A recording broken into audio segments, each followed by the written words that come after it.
보실 성경 말씀은 요한계시록 3장 10절로 11절을 보시겠습니다.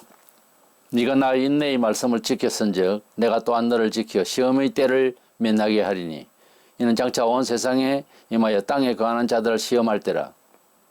내가 속히 오리니 네가 가진 것을 굳게 잡아 아무도 네 멸류관을 빼앗지 못하게 하라.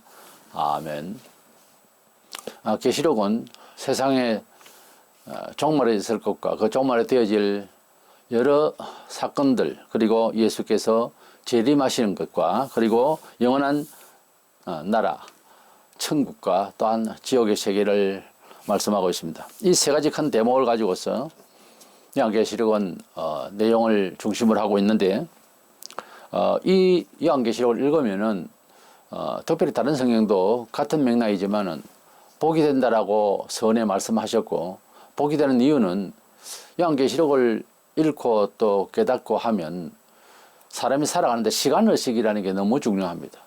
과거는 과거대로 사람이 미일 수도 있고, 미래는 미래대로 불안해할 수 있고, 현재를 살아가는 데는 알고 보면 과거의 나를 잘 청산하고 미래에 대해서 어떤 성공적인 삶을 인식하고 확인하고 확신하고 그렇게 마음에 다짐을 할 수 있는 그런 편안한 마음이 있어야 세상을 이겨내며 살 수가 있습니다. 그래서 요한계시록은 과거의 나를 청산하고 미래에 되어질 일을 승리케 하시는 하나님의 은혜를 깨닫기 때문에 앞날에 대한 모든 삶에 대해서 승리의식을 또 든든함을 가질 수가 있기 때문에 복이 된다 하는 말씀인 것입니다. 그게 이제 어떻게 예수를 더 잘 믿어야 될까? 서론 안에 계시록 2장 3장에서 당시에 소아시아 7교회를 선택하셔서 여러 교회가 있었습니다. 7교회를 선택하는 것은 계시록상 7은 또 성경상 7이라고 할 때는 완전수를 말합니다. 6은 불완전수, 마귀수인데 그게 하나님 숫자인 한 분이신 1. 그래서 하나님이 계시면 그 어디나 천국이라고, 불완전한 것이 완전하게 되죠. 이래서 우리가 하나님께서 교회를 통하여서 이 세상을 통치, 섭리, 참 역사를 이루시는데 어떤 교회가 되어야 우리가 또 삶을 승리할 수 있을까 하는 점에서 아시아, 소아시아 당시 7개, 에베소 교회부터 라우디게아 교회까지 교회 암호를 짜서 에서부터 사빌라 7교회가 나옵니다. 그 7교회 중에 칭찬만 받는 교회도 있고 책망만 받는 교회도 있고 칭찬 아울러 책망을 함께 받는 교회가 있습니다. 먼저 에베소 교회는 우리가 보통 말하는 정통성이 있는 교회, 보통 이제 장로교에서 말하는 그런 정통성 있는 교회의 상징이기도 합니다. 열심을 내었고, 그래서 부흥을 했고, 그래서 이제 칭찬을 받는, 그리고 잘못된 사사에 있으면 개혁을 하는 그런 정말 이상적인 교회입니다. 그러나 이렇게 잘 되는 가운데 첫 사랑을 잃었다 그랬습니다. 하나님을 믿을 때 우리가 회복을 한다 할 때는 하나님께서 우리를 사랑하시고 인도하시고 역사하시는 그 첫사랑을 잊어버리면은 우리가 문제가 생깁니다.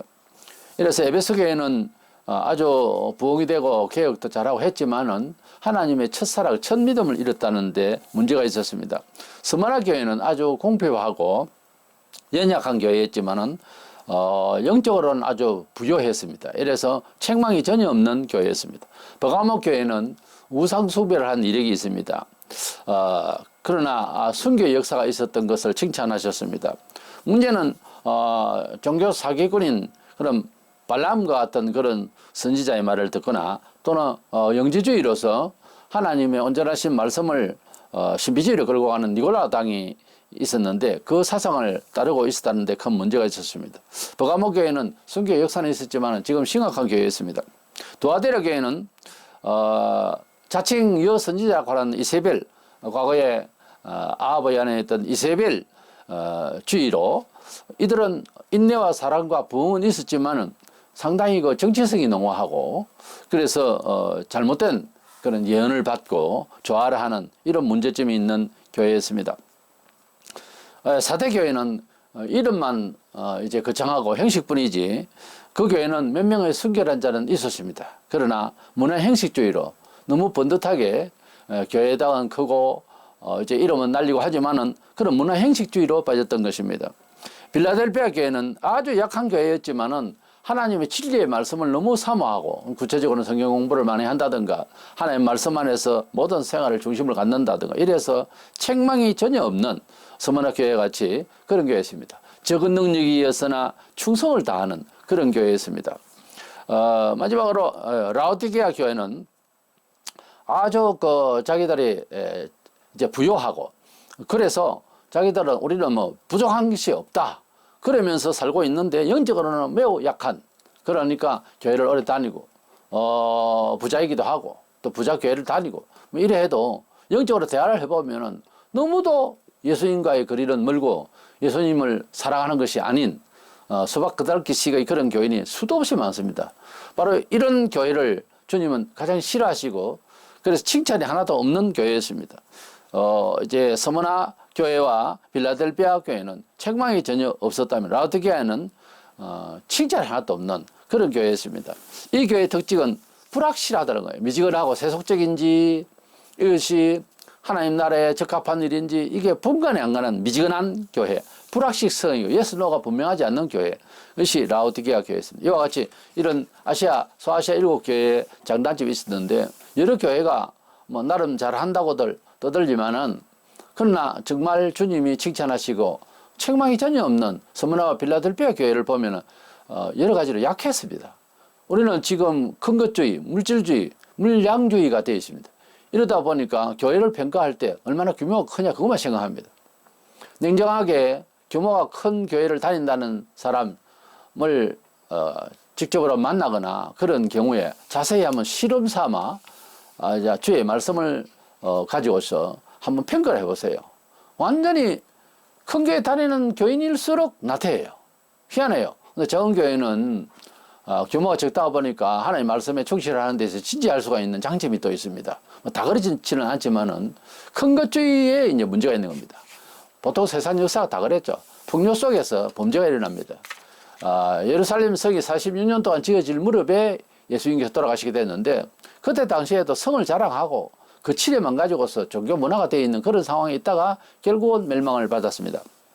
이래서 우리는 어떤 교회가 중심이 되어야 될까 하는 생각에서 본장 3장 10절 11절에 있는 인내의 말씀을 지켰다고 하는 말씀주의의 신앙을 고수했던 이 빌라델피아 교회를 보면서 우리가 중심을 가져야 되겠다 해서 인내의 말씀을 지키는 교회라는 주제로 말씀을 선고하고자 합니다. 우리가 이 마지막 시대에 정말 믿음의 표상이 되는 그런 교회는 뭐 잘했다고 칭찬해 주신 부분을 다 닮아야 되겠지만 이것저것 다 못했다는 사실입니다. 그 중에서 하나님의 말씀을 끝까지 잘 지켜나갔다고 하는 인내의 말씀을 지키는 교회가 되겠다 하는 것입니다. 부흥이 되고 교회가 발전한다고 하는 것은 긍정적인 측면에서 좋은 면이죠. 그러나 그것이 주님이 궁극적으로 바라는 것은 아니라는 것입니다. 우리가 부흥주의를 나가다 보면은 교회가 하나의 종교 사업이 되어버려요. 사실상 그런 교회가 많습니다. 우리가 이런 시대일수록 하나님의 말씀의 교회, 하나님의 말씀을 지키고 말씀을 전파하는 교회, 하나님의 진리를 이야기하는 교회. 그래서 진리가 요구하는 대로 증거하고 뭐 핍박을 하든지 이건 당연한 일이니까 하나님의 말씀을 잘 증거하고 말씀을 잘 지키는 교회가 되어야 할 것입니다. 그리고 하나님의 말씀은 이제 에베소 교회에 이랬던 그 첫사랑 그것을 항상 지켜나갈 때에 제대로 된 하나님의 말씀을 우리가 지키고 또 증거할 수가 있습니다. 무조건 부흥이 되어야 된다는 것이 80년대 이후로 우리 한국 교회가 큰 시험에 빠졌었는데 그것을 시험이라 생각을 안 하기 때문에 지금까지 그런 일이 벌어지고 있습니다. 예배당만 지으면 뭐 된다. 정말 서딱하면 교회다 할 정도로 그런 시절이 있었습니다. 그러나 지금 돌이켜보면 그것이 진정한 주님이 원하시는 좋은 교회인가 하는 것을 반성하게 되는 것입니다. 성경에 부흥이라는 말 자체가 번역상 딱 한 번 나옵니다. 비근한 말씀들은 들어있겠지만은 하박국 3장 2절에 여호와야 내가 주께 대한 소문을 듣고 놀랐나이다. 여호와야 주는 주의 일을 이 수년 내에 부흥하게 하옵소서. 이 수년 내에 나타내시옵소서. 진노 중에라도 긍휼을 잊지 마옵소서. 이런 기도가 있습니다. 이것은 이스라엘의 회복을 위한 그런 간구인데 부흥이라는 단어, 하예라고 하는 단어는 여러 영어 번역이 있겠습니다만 리바이버, 소생한다는 거예요. 생명을 지속해 한다는 거예요. 그래서 잃어버린 신앙의 중심을 회복한다는 뜻이지 숫자적으로 부흥한다는 뜻은 아닙니다. 전혀 관계가 없는 단어예요. 그런데 이것을 부흥이라는 말로서 이렇게 대체를 해버렸습니다. 주님이 원하는 진정한 부흥은 진리대로 사는 혁신, 혁명, 그런 변화를 원하는 것이에요. 한 사람이 예수를 믿는 것도 무슨 부흥과 관계없이 중생을 하고 하나님의 형상대로 살려고 하는 새 사람의 인격으로 전환하는 것이거든요. 그것을 천국에서 가장 기뻐하는 거예요. 숫자가 많은 것은 이단에게도 엄청 많습니다. 하나님께서 수요가 많고 재물이 많고 이게 지금 중요한 게 아니고 하나님의 말씀대로 믿느냐 하는 것을 하나님은 주목하십니다. 주님은 진리라고 하셨습니다. 당신께서 내가 길이고 진리다. 요한복음 14장 6절에 그렇게 말씀하셨습니다. 우리 주님은 진리가 몸으로 오신 분이 요한복음 1장 14절에 그래서 교회는 주님의 것이라고 했고 그러면 그 성격상 진리 사상으로 충만해야 됩니다. 그것은 실질적으로 성경대로 교회를 운영하고 성경대로 예수를 믿게 하고 성경대로 믿는 성도들이 되어야 됩니다. 그것이 원래 교회의 본질이에요. 교회의 성격이에요. 이것을 벗어나서 무엇을 잘해도 주님은 이렇게 책망들을 하셨다는 것을 유념해야 됩니다. 우리는 하나님 말씀대로 살 때는 핍박이 생긴다고 주님이 말씀하셨는데 우리의 이해는 그렇습니다. 세상은 비질이기 때문에 좀 살아보니까 저도 나이 70 다 돼가니까 온통 세상이 다 거짓되다는 것을 깊이 깨달았습니다. 몸으로 체험했습니다. 너무나 세상이 어려운 것이 없어요. 옛날이나 지금이나 똑같아요. 그래서 우리 주님이 진리로 이것은 사회적인 용어로 말하자면은 정직하다고 말해요. 트루스, 정직하고 진실하고 진실되다 이게 참되다 이 말입니다. 우리 주님의 말씀은 그렇습니다. 세상은 성경 한 줄 한 줄 한 뜻을 설명하면은 거부합니다. 왜? 이 세상은 이미 비진실하고 거짓되기 때문에 거부감이 오는 것입니다. 무엇이나 자기 체질에서 다른 것이 이제 도전이 되면은 반응을 일으키게 되는 거죠. 사실 좋게 하려고 하는 명현현상이라고 봐야 할 것입니다. 그런데 이것이 이제 핍박으로 이어질 때 심하게는 사람을 죽이기까지 하는 순교케 하는 끝까지 갈 수가 있어요. 우리는 개인적으로들 살면서 하나님의 말씀대로 좀 더 알차게 살아야 되겠다. 딱 마음을 가지면은 귀신이 역사를 합니다. 그리 못하게 본성을 따라서 살도록 아주 적극적으로 그래서 혼란이 오고 금세고만 하나님의 말씀대로 안 살려고 합니다. 이것이 사람의 본성인데 단체적으로는 더 하겠습니다. 조직적으로도 그렇고 사회 구조적으로도 그렇고 어떻게 진리대로 사는 게 금세 그렇게 잘할 수 있겠습니까? 많은 핍박과 여러 가지 어려움과 그런 연단이 소위 연단이 필요하다는 거예요. 연단 받고 싶어서가 아니라 어쩔 수 없이 진리가 세상을 만날 때 불의한 것을 만날 때는 부딪히는 현상이 일어나게 되는 것입니다. 이것은 주님 말씀하시고 사도적 경험이고 지금까지 2000년 동안 기독교는 피해 역사 정말 고난의 역사였습니다. 그것은 단순히 기독교라는 특징 혹은 일방적 그런 주장 때문에 그렇다 이렇게들 그렇게 말하기도 하는데 그러나 진리가 참 우리 마음속에 들어오고 우리 사회 구조적으로 펼쳐지려면 반드시 겪어야 할 환란인 것입니다. 이것은 문제가 진리에 있는 것이 아니고 너무 고달프게 임재하는 말씀이 아니라 우리가 그만큼 고달픈 사람이 되었다는 거죠. 우리가 그만큼 악해져 있다는 거죠. 이래서 우리 하나님께서 개인적으로나 조직적으로나 우리를 인도하실 때 핍박 없이 고통 없이 연단 없이 더 업되는 수가 없다 그 말이에요. 우리의 영혼이 더 거룩해지고 성화되는 그런 성도로서의 아름다운 모습을 계속해서 성숙시키려면 고난은 각오하셔야 되는 것입니다. 어떤 식으로든지 아픈 것은 어떤 면에서는 좋은 겁니다. 잘 인내하고 선한 것들 또 어려운 것을 추구할 수 있는 기회가 되는 것입니다. 시편 119편 133절에 나의 발걸음을 주의 말씀에 굳게 세우시고 어떤 죄악도 나를 주관하지 못하게 하옵소서. 주의 말씀에 굳게 세우고 시편 기자는 자기 자신을 컨트롤하는데 철학과 경험과 모든 구조적인 것을 떠나서 주의 말씀이 나를 굳게 세우시고 죄악이 틈타지 않도록 죄가 들어온다고 하는 것은 세속적으로 내 육체가 원하는 대로 세상 방법으로 산다는 거거든요. 구체적으로 말하자면 그런 식으로 살아보기도 했을 거예요. 이런 것들이 나를 침범하지 않도록 말씀이 나를 굳게 세워주시옵소서 이렇게 말하고 있습니다. 사도행전 20장 2절에 보면은 그 말씀이 너희를 능히 든든히 세우사 그런 말씀이 있어요. 말씀이 든든히 세우지 어떤 조직이나 어떤 목사가 인간적인 편에서 그래서 어떤 끼리끼리 어떤 상호작용에 의해서 도와지고 그렇게 되지 않습니다. 신앙은 그래 인간적으로 서로 협의하고 어떤 면에서 화목을 위해서 어떤 면에서는 조직의 단원으로서 협의를 잘 해야 되지만 그 말도 맞지만은 신앙을 알고 보면 하나님과 나 사이에서 이루어져야 하는 겁니다. 어떤 극단적인 상황이 오면 옆에 돕던 사람도 없어요. 배신하기 일쑤고 때문에 하나님과의 관계가 분명해야 되는데 그것은 구체적으로 하나님의 말씀 성경대로 읽고 듣고 생활하면서 지키는 가운데서 연단되어지면서 하나님의 말씀이 내 뱃속에 내 심장 속에 내 창자 속에 채워지고 내 손과 머리끝까지 채워지는 그런 삶이 계속 이어져야 됩니다. 그래야 우리가 하나님과 함께하고 나의 삶이 성공적으로 이루어질 걸로 믿는 것입니다. 이제 두 번째로는 우리 하나님께서 정말 이 시대에 정말 이길 수 있는 그런 교회가 되려면 어떻게 돼야 되는가. 그래서 시험을 이기는 교회는 어떤 교회였는가.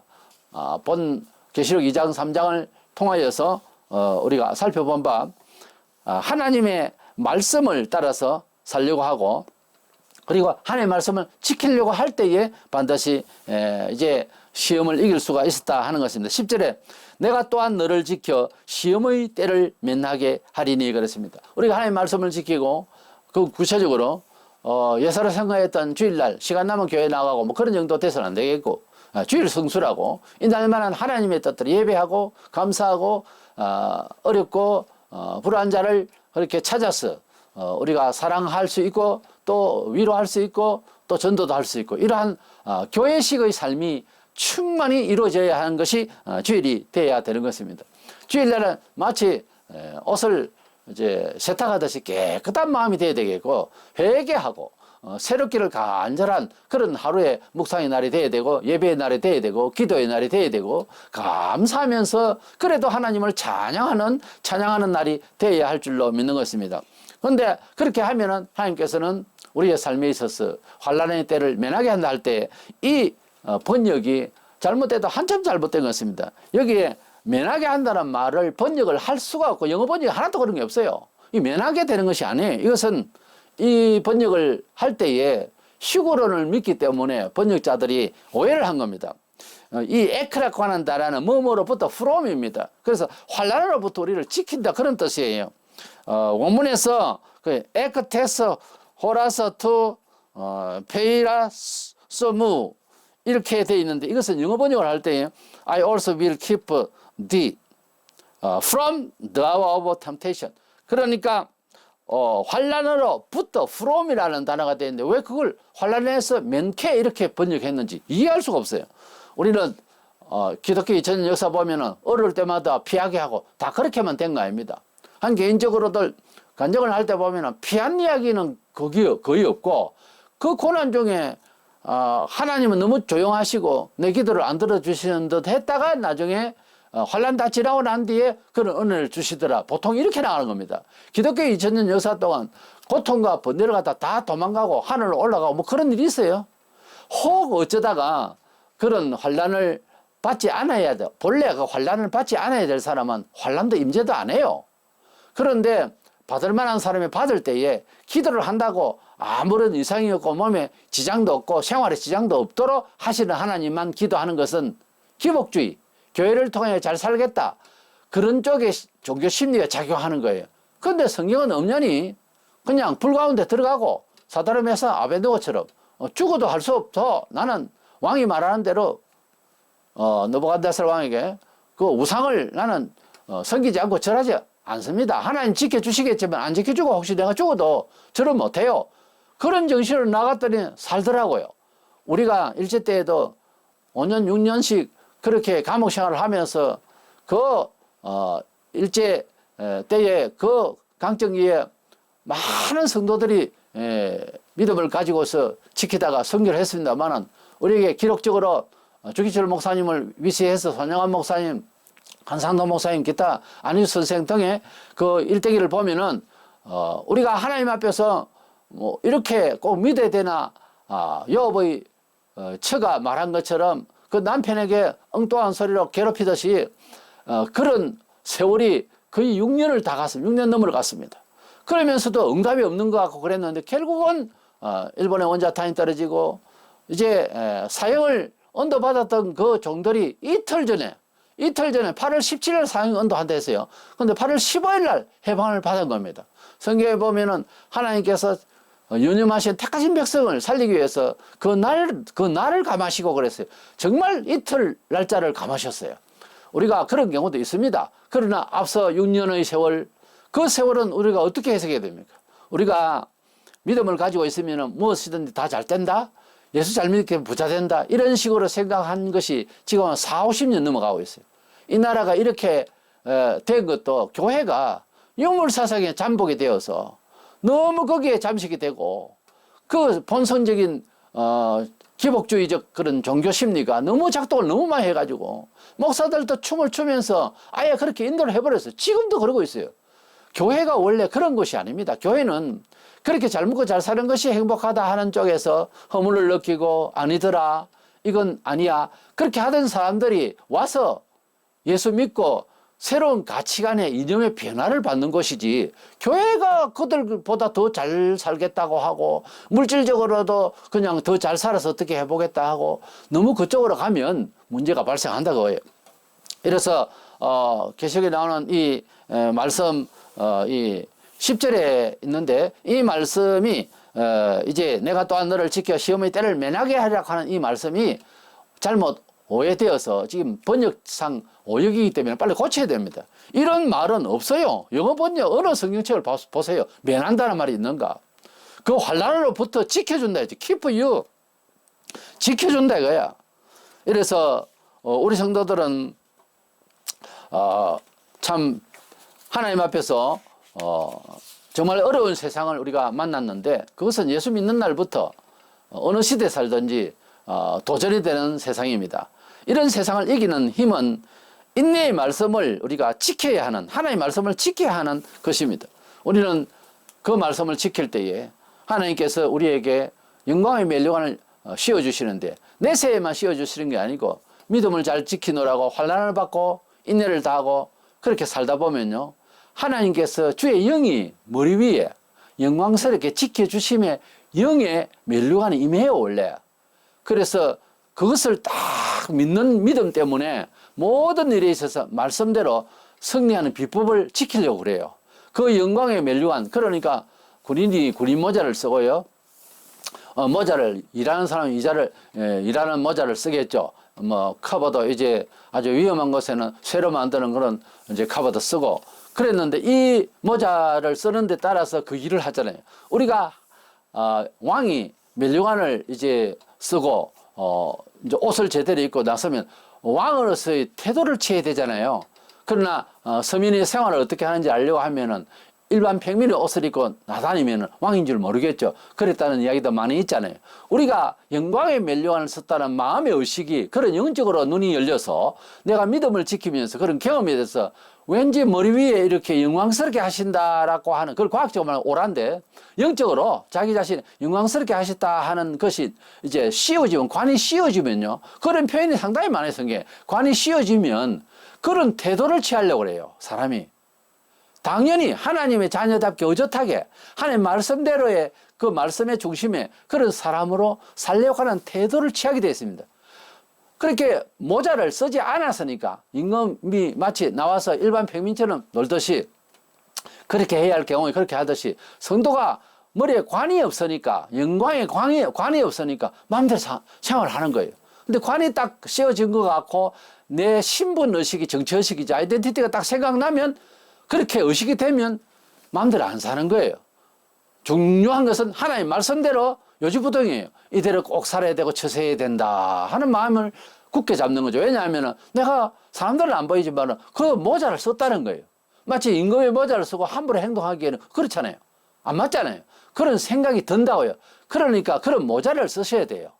그런 영적인 모자를 써서야 내 마음이 그렇게 끌려가더라도 잡히는 거예요.